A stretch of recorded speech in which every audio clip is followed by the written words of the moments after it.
And you notice in a lot of these bad soils, it is persecution that brings this to a head.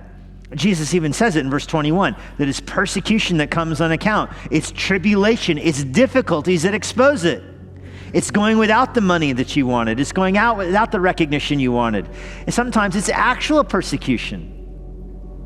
I'm sure you saw in the news this week, 70 Christians killed in a church in Congo, beheaded. Apparently some of them were converts from Islam.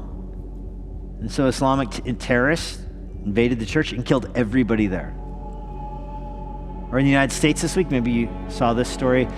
Friday, a federal judge, so not some local magistrate, but a federal judge at a case and called the DOJ attorney to stand up and had him come forward and asked him, "Are you a Christian?" And he tried to dodge the question, but she pressed him on, and he finally said yes. And she asked him, "How many genders does Jesus say there are?"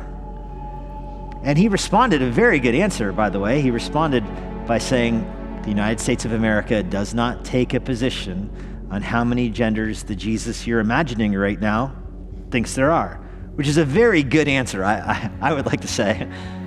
Banished him and yelled at him the whole time for being an unloving Christian. Now, that's not the same thing as 70 people having their heads cut off in Congo, right? It's not the same thing. I'm not saying that being beheaded and being yelled at by a judge and made to sit in the back of a courtroom is the same thing. But it's the same family of things. It's the same big picture category of things.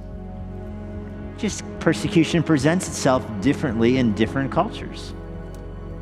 But ask yourself this question. If you're neighbors to the church in Congo and you see 70 people beheaded for being Christians, is that going to make you more or less likely to go to church next Sunday? Or jump to the United States. If you're a college student that really wants to climb the ranks in the DOJ and really wants respectability with judges and whatnot, and you love the legal profession, is that story going to make you more or less likely to be open about your faith? That's the effect that persecution has. And the true seed takes roots and grows through that.